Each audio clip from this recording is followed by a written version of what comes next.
Mitra anu mulia, wilujeng tepang dangu sareng acara matuh dongeng enteng pangbeberahman. Mang Jaya sapara kanca bade ngeraskeun hanca dongeng nu katunda. Carios nyambung judulna Beranak Dalam Kubur. Ieu dongeng karangan Bapak Tatang KS aina nincak bagian ke-17.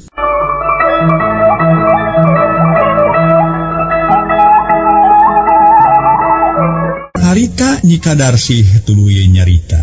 Mangga tukang urang mios ayeuna bilih kabujeng wengi teuing. Mangga. Tema Cep Dani geus teu loba nu dipikir deui harita keneh. Tuluy init ngajugjug ka terminal, datang ka terminal celak tumpak beus. Jurusan ka Garut, kalawan henteu dicaturkeun di jalan geus tepi ka Cicalengka. Palebah pintu kareta api reg beus eureun kalawan Cep Dani jeung Nyi Kadarsih tarudu. Nyai, wayahna nya mung dugi ka dieu heula nya, sanes akang teu hoyong tepang jeung si Euis. Mung akang ngaraos isin ku ama sareng ku ibu. Sajabani ti kitu bilih disangki akang tos ngalampahkeun awon sareng nyai mangkani kaayaan tos wengi ge teh. Saena mah dugi ka sisi lemura tukang jalan abdi mah keueung ti dieu nyalira teh. Bios da ku abdi ge moal diwartoskeunna sareng akang. Ketos dugi ka sisi lemur akang ngantosan heula sakedap abdi bade ngabantun heula si Euis bilih akang panasaran hoyong ningal putra mah. Cek Nyi Kadarsih. Atuh kapaksa Cep Dani digugu ongkohannya manehna hayang ningali heula budak. Geus kitu leos laleumpang deui mapai jalan ronaan. Sedengkeun para mitra leungeun Nyi Kadarsih ngalaeng kana leungeun Cep Dani.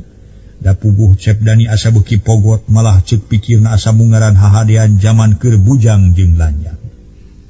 Gilek Nyi Kadarsih mengko ka beulah kenca terus mapai-mapai sisi susukan.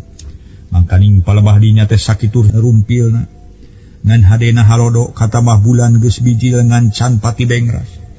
Angin peuting ngahiliwir muraikeun sora sasatoan anu biasa liar ti peuting. Ciang-ciang jeung cari cangkas kitu di jangkrik meuni baleger. Geus puguh sora bangkong jeung bancet mah meuni rame. Kalan-kalan sora lonok geus disada tingkeureulung. Ditema ku sora manuk bueuk siga ngalokan. Para mitra malah manuk sirit kuncuing ge. Harita ngelak nganutur-nutur dua insan nu keur pageye-geye leumpang. Ini nah geuning jalan ka dieu mangkani sakieu simpena. Cep Dani siga nu marmir. Boga rasa keueung sabab nyorang tempat anu geueuman. Pamisah disengengkeun mah kapan? Abdi teh tos misah ina makang teu ngahiji sareng ama kali ibu. Tema Nyi Kadarsih. Tos misah kumari nyai? Cep Dani semu kaget bari ngareret. Mun tos teu ngahiji sareng sepuh jalaran kamar ieu abdi tos dipangmeserkeun bumi ku ama etang-etang ngagentosan bumi nu diical ku akang teh. Tadi nama tuh disanggemkeun sote seolah-olah ngadoja we ka akang hategan teu na abdi nyusul nyalira gitu. Nu mawi akang ulah ngaraos hamham malih kadah bingah jalaran di rorompok mung aya rencang abdi we nyalira. Sanaos akang bade ngebrehkeun katresnaan ge moal aya nu ngaharu biru kang. Tantos bakal jongjon jalaran abdi ge pamisah disanggemkeun mangaraos sono ka akang teh. Tema Nyi Kadarsih siga nu ngabibita ka Cep Dani. Oh, duh katu pamikitu mah mung ieu we jalan ngadon mapaya nu kieu atuh nyai. Atuh aya jalan sanes nyai. Aya munguriling kang ari ka dieu mah caket kantun sapengkolan deui. Akang mah ku borangan aker geuningnya sapertos sanes tos sepuh bae. Eta panginten akang masih diseget kudu ngajuru di kuburan. Nyi Kadarsih seuri Nyi Kiki. Bareng jeung cungungna anjing babaung pasireun jalan anu keur disorang. Nyai mah sok nyarioskeun kitu kaos teu pamali we. Cep Dani rada muringis bari nyabakan punuk taksiran bulu punuk ting puringka. Keur kitu selangsang ku Cep Dani kaambeul bau minyak seungit meuni maleber. Atuh Cep Dani aya ku talete make nanyakeun ka Nyi Kadarsih. Nyai, bau minyak seungit meuni maleber kieu. Nyai kitu ngangorisa seungit. Mun salempai abdi kang ngangorisa jalaran abdi mah tara leupas dina lisa seungit ti kapungkur ge. Tu geuning kang rorompok abdi tos katingal ti dieu listrikna ngemprai. Nyi Kadarsih nunjuk hiji imah gedong. Laras we palebah dieu mah seueur bumi geuning nyai. Aduh, disangki ku akang menengang horeeng seueur tatangi. Cep Dani geus kitu mah rada ngemplong ka kaeungna ngadak-ngadak leungit. Ari dieu mah kasebat sakedih kang nanging kapalih kidulna mah meuni gegek pisan kang. Tema Nyi Kadarsih jep jarempe deui sabab geus deukeut ka imahna. Kalacat Nyi Kadarsih unggah kana teras dituturkeun ku Cep Dani. Keletrek Nyi Kadarsih ngalaan kunci sarta brai pantona dibuka. Ana breh di jero imah meningem prai jeung pinuh ku paparabotan aralus. Mangga Kang kalebet. Okna deui bus Cep Dani ka jero terus diuk dina kursi. Meni raraos kieu kagungan bumi teh Nyai. Dani rarat-reret mitenan kaayaan eta patempatan. Seraos-raos narorompok di kampung Kang moal sami sareng nu di kota mah. Laras Nyai meni asa baretaha Kang malah. Betah kena di kota sareng di dieu mah Kang. Makaning di kota mah rame kuno pelesiran sareng seueur tempat hiburan. Di dieu mah teh aya tempat hiburan paling-paling upami wengi nguping sora sasatoan. Sabros bangkong bancet. Atuh kawenginakeun ditunggu ku sora manuk koreak sareng sirit uncuy. Kalan-kalan sok aya anjing babaung mere tangara. Punten Kang dikantun rasa kedapnya. Nyi Kadarsih ngoloyong ka tukang dukarek nyician cai dukarek ngageuingkeun lanjangna. Sedeng Cep Dani sajeroning keur ditinggalkeun ku Nyi Kadarsih. Gawena gegerenengan we jeroeun dadana bari panonna teu weleh rarat-reret. Nya teu sangka Nyi Kadarsih bakal hirup senang. Dicuelkeun ku aing teh. Imah sakieu agrengnya jaba pinuh ku bangsa paparabotan aralus. Sajaba ti kitu nyaan pengkuh teu daek boga disalaki. Awakna asa beuki bersih jeung montok. Teu weda keur jaman parawan keneh. Sabalikna aing jauh jeung manehna lain tambah senang hate. Malah beuki lila beuki riudek ku kalakuan Sunarti. Teu sangka manehna bakal jadi robah adat. Nyaan kaduhung segede gunung aing. Aing kawin ka Sunarti. Panyana terek saterusna we satia tul sumujud ka aing. Buktina jadi kitu unggah adat lamun aya kahayang kudu pokso. Kaya kieu malah pasti Sunarti ku aing rek diserahkeun. Rek balik dewe rumah tangga jeung Kadarsih mangkaning aing katalian ku budak. Kitu gerentas hate Cep Dani gede tujuan hayang balik deui ka Nyi Kadarsih. Nu teu sakumaha lila Nyi Kadarsih norojo sarta nyarita bari teu weleh amis budi. Punten Kang. Meni teu acan di pairan cai-cai acannya name teh nuju nangeur heula jalaran termos teh kosong Kang. Sawios tu Nyai lah ulang ngarepotkeun da sanes tamu ieu. Calik-calik we mangkaning name sumping kapan. Ngarepotkeun naon Kang cai-cai atuh. Tema Nyi Kadarsih gek diuk pahareup-hareup. Dupi Nyai di dieu teh sareng saha nyalira wae? Kapan sareng itu rencang Kang? Sareng bisupi? Sanes sareng bisupi, jalan bisupi mah tetep di ditu ngarencangan ibu. Sareng ama abdi mah sareng bi uning. Tema Nyi Kadarsih. Luk tungkul teu nyarita deui. Sedengkeun para mitra Cep Dani harita neuteub meni antep naker siga nu nyedik-nyedik kana rupa Nyi Kadarsih. Beuki lila asa beuki tegep. Dada lebar hunyur sakembaran meni siga nu naleuhneur. Keur kitu ret Nyi Kadarsih ngareret sarta nyarita deui. Kunaon Kang neuteub we ka abdi na ingis kasamaran kitu bilih sanes abdi? Sanes kasamaran mung. Sok ras emut jaman kapungkur nalika urang nu ngarankeun Nyai. Tema Cep Dani teu pati tatan. Singkang mah sok ngawawaas nyalira. Terus kulam di dianya Kangnya. Muli ge datos wengi. Duka atunya Cep Dani semua era. Ulah ketang Kang. Hawatos kan di bumi wilih kangeneun. Nyi Kadarsih para wargi sadaya ngabanyolan. Di ditu namah bari malengpeng ku kelet. Kelet anu ngandung pameletea para mitra. Nepi ka Dani harita katurelengan. Duh, kadanan we kangen mah nanging kanu ieu da di dieu tema kangen ge. Tema Cep Dani. Naon nu diangge ka kangen abdi makang ka hiji jalmi kirang kagadu. Kadua sisip harti tuna basa di bubuh turunan di bulutan. Benten deui sareng para mojang pedaran ti kota. Nyi Kadarsih nema deui bari luk tungkul bangun nu ajri. Nah sahareuda ngakang Nyai bade hujan gitu. Cep Dani niupan dada sorangan. Mun rupina makang bade hujan bilih hareuda mah buka da tulak sukanana Kang. Tema Nyi Kadarsih bari muniang nangtung. Tuluy ngojeng ka ngadeuketan Cep Dani. Ceg Nyi Kadarsih kana kameja Cep Dani. Tuluy dipangmukakeun kancingna. Selengseng ku Cep Dani kaambe bau Nyi Kadarsih seungit minyak meni meleber. Sanggeus kameja dibuka sok dikaitkeun dina kapstok nu dijieun tina tanduk uncal. Sanggeus ngaitkeun kameja, koloyong Nyi Kadarsih asup ka kamar. Tekungsi 5 menit norojo deui samalah terus ngajanteng dina lawang kamar. Pugubatan Cep Dani ngalenyap sabab mireungeuh Nyi Kadarsih ku ayeuna. Make rok bodas ipis ngalangkang tebong kulit awak semu koneng enai kasorot ku cahaya listrik. Harita Cep Dani kontan si ganu jantungan ngadon olohok bengong bari netep seket kana beungeut Nyi Kadarsi. Tidinya ret kana palabahu nyuresa kembaran. Tina dada tuluy mapai kahanap lenyap cenah hate Cep Dani ngalenyap. Samalah jajantung jadi ratu tutunggulan. Katingali para mitra sadaya pimping ngagelempong. Ceuk Mang Sukro teh mamajarkeun. Ameng cenah para mitra. Ameng gitu. Kang Dani, pantas teh abdi ngangorok ieu kan? Nyi Kadarsi si ganu hayang ditaksir. Pantes nyai meuni sieup. Teh mah Cep Dani sora rada ngageter. Cing cadak urang kali teh nyai akang hoyong ningal. Pokna deui nanyakeun budak. Mun Kakang abdi ka kamar teh bade ngabantu urang kali. Nah tuh limpeuran teuing cenah nya Kang. Nyi Kadarsi asup deui ka kamar maksudna marek nyokot budak. Kunci sawatara menit Nyi Kadarsi kaluar ti kamar ngais budak di bulan ku samping. Tukang tinggal menit ceples we teu dipicen sasieu rupina sapros akang pisan. Nyi Kadarsi ngasongkeun budak kergenyeng ku Cep Dani di pangku. Celengok budak nu keur sare ngagebra teh diciuman meuni bangun anu deudeuh naker. Deudeuh teuing jimat papa. Hampura papa teh geulis rumasa papa acan neureun ka nya kahidep. Muga hidup sing pait daging pahang tulang, sing panjang umur sing gede darajat kalawan sing jadi jalma anu soleh. Cep Dani nyaritaan orok bari celengok pipi jeung tarangna diciuman. Tuluy sirahna diusapan bangun deudeuh bea kadaek. Ari Nyi Kadarsi harita ka kamar deui samalah ku ayeuna mah panto kamar rada ditutupkeun.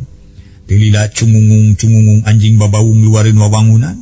Sora sumebar kasiri ku gelebugna angin peuting. Soradang daunan kadengeting korosak ting keresek. Barengan jeung babaungna anjing dibarungku sora manuk koreak meuni asa dihanap naker. Harita para mitra. Malah sirit uncuy ngelak ditumuk ku harita teh para mitra. Ku sora-sora anu sejen.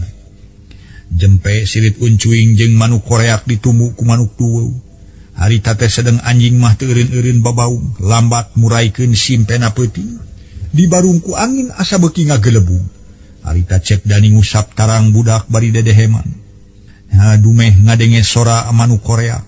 Heuleut sawatara menit waktu Cep Dani keur ngalahun orok ujug-ujug reket panto hareup muka kumane. Atuh Cep Dani ngaliuk malah geus rek nangtung pisan maksud rek nutupkeun panto ngagebrai muka ku angin. Tapi panto ngadak-ngadak nutup deui kumane reket gebrug panto ngagebrug. Ceuk pamikir Cep Dani.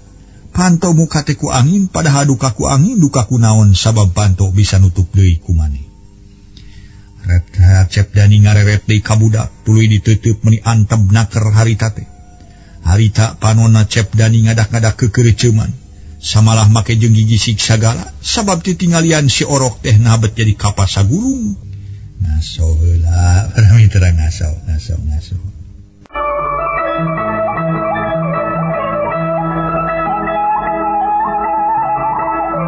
Harita para mitra Cep Dani tuluy nyarita.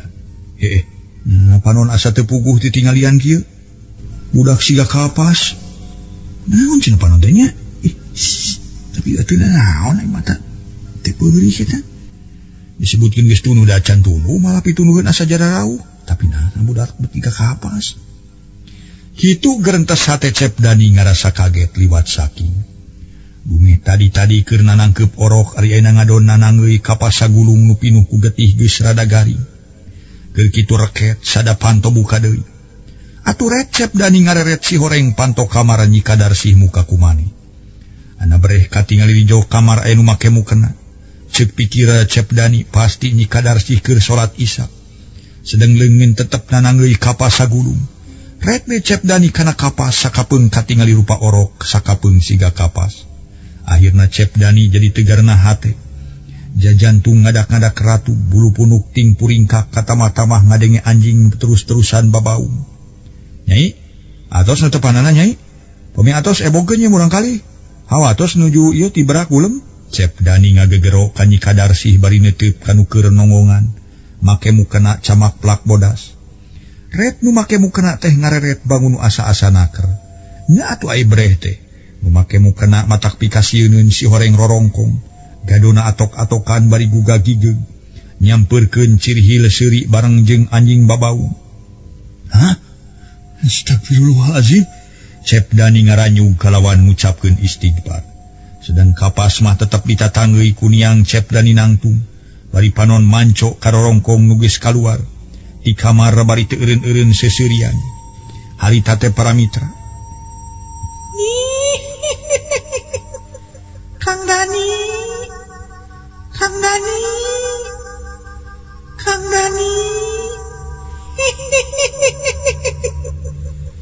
Syukur teuing anjeun bisa kabawa ku kuring. Bising teu nyaho ayeuna kuring geus ganti wujud. Lain kadarsih baheula. Tapi kuring geus pindah alam. Hanya kal kuring teu boga tempat nu matuh. Gara-gara dipangngerikeun ku anjeun. Eta nu keur ditatangkep ku anjeun lain orok tapi kapas urut tutupan banget kuring nu pinuh ku genti. Sabab kuring ngajuru di jero kubur. Kuring beranak di dalam kubur. Wayahna anjeun rek dibawa ku kuring Kang Dani. Kitu basa-basana eta rorongkong. Si horeng nu tadi lainnya kadarsi, tapi jurigna ngahaja-ngajakan Cep Dani rek di alapatina. Hah? Saanjeun? Cep Dani ngaranyu. Harita teh reuwas pacampur jeung sieun, malah terus ngeleper. Asa teu puguh pipikiran nepi ka teu karasa kapas nu keur ditatanggeui murag Namru deukeut suku. Pok eta rorongkong ngomong deui. Kang Dani, tadi ku abdi geus dicaritakeun hareupeun akang. Yen ngaran kadarsi geus eueuh, geus pindah alam. Nu tadi babarengan ti kota ukur katingalina ku akang. Siga kadarsi pamajikan akang. Padahal lain kadarsi nu baheula. Kadarsi nu baheula ngadon ngajuru di jero kubur. Tema eta rorongkong ditungtungan ku seurinyi Kiki. Jadinya ini geus eueuh tidunya Darsi? Cep Dani nanya bari unur-unuran. Semunu sieun dikerekep ku rorongkong. Nya, abdi geus eueuh tidunya Kang. Tapi kabeneran ayeuna abdi bisa tepung jeung akang. Nu matak wayahna, akang kudu ridho, kudu pasrah, ku abdi rek dibawa. Sabab dihenteu ge akang kasebut salaki abdi keneh. Masih keneh katalian hukum. Sabab abdi can diberesan ku akang. Nam ayeuna urang balik ka tempat abdi Kang. Abdi sono Kang. Gede keneh duriat ka akang Kang Dani. Harita para mitra malah disambung ku anjing babaung meuni asa nampeuna. Ampun Kadarsi, ampun, hampura akang gelis. Cep Dani menta dihampura bari ngeleper. Kang Dani, kadong Dora, make menta dihampura jeung nyebutkeun ampun sagala. Da eta meureun akang sono keneh kanu ayeuna. Ngarasa melang ku Sunarti. Tapi akang bareto mah meuni hampura pisan. Eueuh pisan rasa di kamanusaan. Telenges kabina-bina. Geus luas ngancurkeun batin abdi. Menta paparabotan ge weleh teu dibere. Geus puguh imah anggur dijual. Dipake senang-senang genah galeuh jeung pamajikan nu ngora. Da eta akang keur kabungbulengan. Geus karacun ku awewe pangeretan. Sakitu bulan abdi teu dikungkung teu diawur. Malah teu disurat-surat acan. Padahal abdi katalian keneh ku hukum ku diri akang. Mangkaning abdi keur gede beuteung. Ngandung tetesan getih akang nu asli. Beurang peuting di abdi nyangga kaperihan batin. Si mata tekenat-kenat rag-ragan. Lah eulih neureuyan kasedih nu hese dipapalerkeunana. Kulantaran abdi geus teu kuat nyangga kaperihan batin. nya kapaksa dina hiji peuting waktu di kamar abdi ngalaksanakeun maksud jeung tujuan nemahan pati sorangan ku peso meja nang nyokot di dapur kanyeri kaperih ku congo peso teu sajurueun kanyeri kaperih batin abdi Kang Dani nu mata kayu ayeuna mah milu jeung abdi ceuk eta rorongkong nu teu sakumaha lilales ngalengi. Sedang anjing deureun-eureun babaung kitu de manuk sirit uncuy ngelak. Harita teh para mitra sadaya disamung ku sora manuk koreak asa dihanapnaker. Jeleng Cep Dani luncat nu maksudna rek terus kaluar ti eta imah, tapi kakara jeleng panto hareup geus ngareket muka kumani. Ana jelegedeg dina lawang pisan aya awewe sabeuleu geunyeur, temong orat, buuk ngariring kiwik semu gimal panon gular giler matak pikasieun. Palemah beuting katingali getih nyerak celakan. Serenge para mitra eta makhluk saranga serenge. Katingali ku Cep Dani siga nu sihungan teu beda ti Dracula. Harita teh para mitra sadaya tuluy nyarita.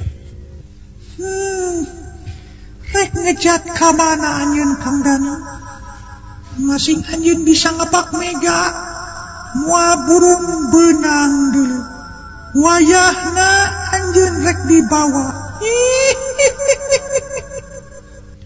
Halik anjeun ulang ngalangan jalan deuleu. Ulang ngaganggu. Anjeun geus eueuh ti dunya. Sabab anjeun geus lain-lain deui kadarsi. Jadi anjeun moal milu Kang Dani. Teu naon anjeun bung dibawa mah. Ngan wayahna budak kudu dirawatan ku anjeun. Sabab budak mah teu kabawa korban. Duh geura cokot budak di kamar. Kegurusan ku anjeun sabab cetesan getih anjeun sorangan. Cek eta makhluk bari nunjuk ka palebah lawang kamar. Nu kabeneran harita ku Cep Dani kadenge sora orok gogoaran. Kapan tadi budak geus di kapas pinu ku getih? Bener tadi mah. Nu disodorkeun ka anjeun kapas. Ngan ditinggalian anjeun siga orok. Padahal orok aya di kamar. Jung geura bawa ka ditu karunya. Ulah ceurik bae. Ngan omat ulah diteunteuinganan ku indung terena. Temal eta makhluk make sasahat sagala. Tapi menang sakedapan mah Cep Dani ngahuleng. Nahnya eta orok bener ceurik gogoaran naha saukur dedengean wungkul. Geus kitu Cep Dani kakara nyarita deui. Nya teu naon ari nya mah orok akana anak akang pasti ku akang rek dirawatan. Sabab akang rumasa geus neteskeun getih kana kandungan anjeun. Nganti saseret ayeuna anjeun ulah rek ngaganggu deui ka akang. Jung geura undur heula anjeun. Ku akang didoaan anjeun sing ditarima iman Islamna. Sing dihampura tina sagarupa dosa perdosaanana. Kalawan sing dilegakeun di alam kuburna. Anjeun sing tetep tumetep ngancik di alam sirna.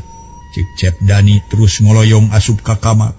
Regenyeng mangku orok nu keroroesan tuluy dibawa kaluar ti kamar. Nya atuh geus dibawa kaluar ti kamar ditingali teh ukur sirah nawe wungkul awakna mah eueuhan. Puguh wae kareuwas jeung kasieun datang deui dumeh nanangeui sirah orok. Anu tina palebah beheungna nyak celakan getih wungkul.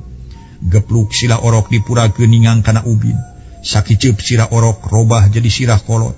Bari sakuringna pinuh ku panon ting kariceuk. Ting darilak nu disebut curi kalapa teh dumeh gugurutukan siga kalapa. Da pinuh ku panon samalah katinggalina ku Cep Dani letahna lel-lelan.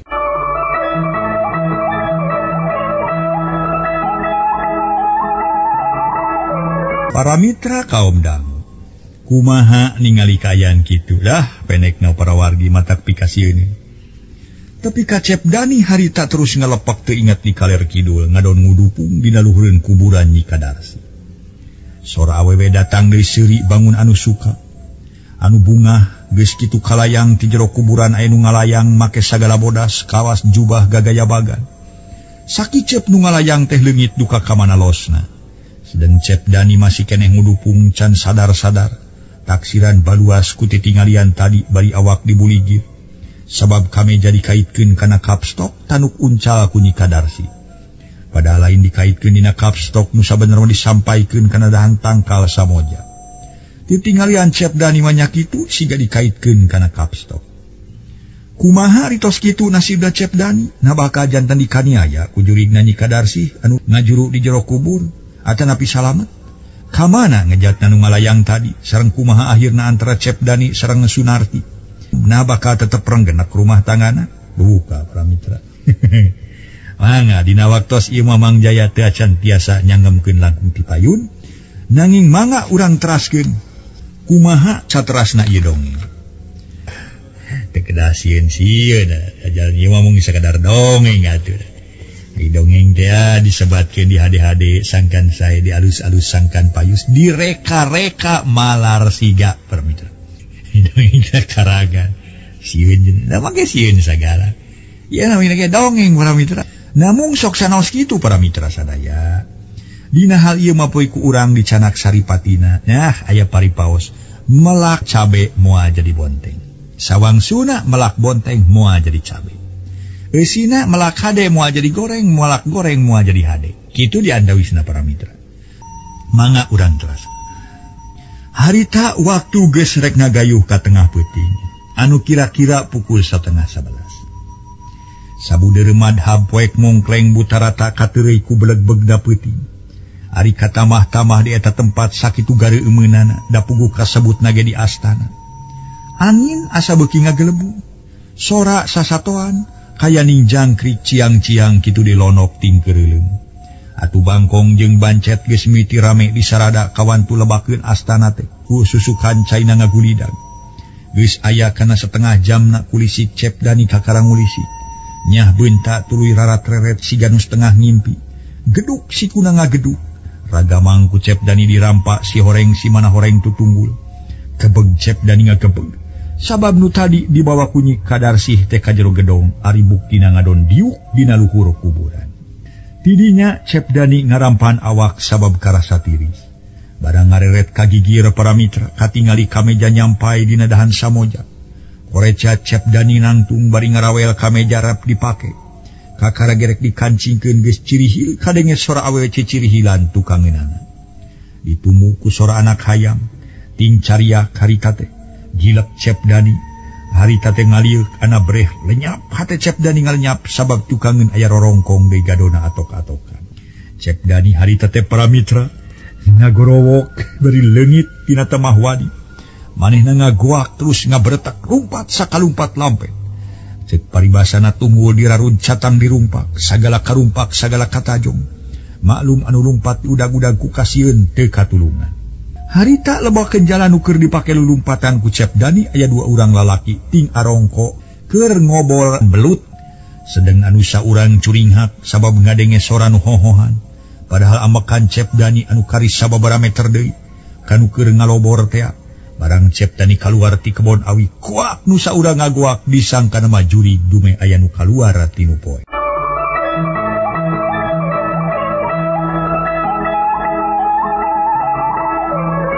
Nu ngagoak harita para mitra nyebutkeun walau aya juri. Bari terus ngaberengbeng lumpat atuh baturna ge kabawakeun ngagoak samalah tiiran belut nu kakara beunang 4 siki. Kapangpengkeun tina bakating kureuwas jeung sieun ngadenge baturna nyebutkeun juri. Dikersakeun tiiran belut ngaguprak pisan ka palebah punuk Cep Dani. Puguh sasat jelema keur diudag-udag ku kasieun. Ieu aya nu napal kana punuk bari karasa tinggulusur jeung tiis. Timuruna Cep Dani mah ku juri ngarampa punuk. Atuh Cep Dani lumpatna beuki tarik sanggeus nepi ka jalan gede reg eureun.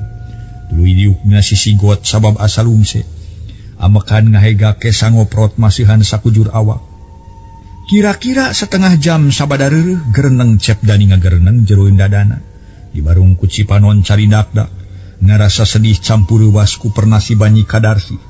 Astagfirullahalazim. Di teuing Kadarsih. Sugante nyawe Kadarsih pamajikan akang nu pertama. Si horeng anjeun geus eueuh ti dunya. Boro satadina mah akang teh geus atoh bisa tepung jeung anjeun kalawan boga pikiran rek ngahiji deui jeung anjeun tapi buktina ukur tepung jeung makhluk anu ngarupakeun anjeun. Nah atuh anjeun teh aya luas-luas teuing nemahan diri sorangan nyai. Nyaan dipikir-pikir mah aing dosa gede ngadon ngancurkeun batin Kadarsih. Tina alatan aing kapincut ku Sunarti anu ayeuna geus robah adat, robah tingkah. Beuki ka dieu asal loba ngajengkelkeun kana teh aing. Aduh. Harita para mitra sadaya. Cep Dani tuluy ngahuleng bakat ku capek manehna. Ti ditu namah ngareureuhkeun capek. Napas ngahegak harita teh teu eureun-eureun. Kulantaran para mitra bakat ku sieun jeung lumpat harita meakeun tanaga. Barang geus lila napasna teu pati teuing ngahegak atawa teu pati teuing para mitra nyenen kemis. Harita tuluy ngagareneng deui. Nyaan. Lamun sarupa kitu mah anjeun nipu, anjeun ngaracun Sunarti. Nepi ka pamajikan urang nu kolot korban. Tapi rasakeun Sunarti, pasti isuk jaganing pageto anjeun dirag-ragan talaku urang. Kalawan sarabuk samerang nyamuk paparabotan moal dibikeun ka anjeun. Ku urang rek dipasrahkeun ka indung bapana Kadarsi. Itung-itung meuli ka nyerianana. Duh, Nyai Kadarsi akang hampura. Akang rumasa dosa ka deui anjeun, dedeh teuing Nyai. Kitu gerentes hate Cep Dani. Bari teu karasa cimatana ngalemmereh kana pipi. Ngarasa sedih nu eueuh babandinganana. Didinya Cep Dani kakara sadar kakara inget kana sagarupa dosa jeung tindakan nu ditibankeun ka almarhumah Nyi Kadarsi. Nu akhirna Cep Dani nekat rek nyerahkeun deui Nyi Sunarti. Kalawan banda nu aya jeung imah-imah narek dibikeun ka indung bapana Nyi Kadarsi. Ampir aya kana sajamna Cep Dani ngajajentuh di sisi jalan. Bari ngadagoan mobil atawa bus nu ka Bandungkeun. Tapi dikersakeun harita merican aya mobil nu ngaliwat hiji-hiji acan. Ari lain truk jeung motor kitu ge carang da puguh geus ampir 11:30. Sedeng peuting harita langit meuni poek siga nu pinuh ku pihujan. Teu lila kadenge sora guludug hawar-hawar gegeledegan. Tetela bakal hujan. Sedang angin tita tadi ge ngagelebug para mitra sadaya. Cag urang tuna heula nyaritakeun perkara Cep Dani. Nu keur remegat kendaraan. Urang malika deui ka aya Nyi Sunarti pamajikanana nu ngora. Harita manehna kakara balik tas pelesiran jeung bandar beas. Balik peniang karibung ngawa oleh-oleh. Terus ngawarangkong jeung Bu Ipah indungna. Bari balake cerakan ngaropi. Kituna meuni asa tumaninah naker pikeun Nyi Sunarti teh. Manehanana teu mikirkeun nu jadi salaki can balik. Sigana teh atoh we nu aya malah kahayang nama hayang ulah datang deui. Waktosna sep di para mitra.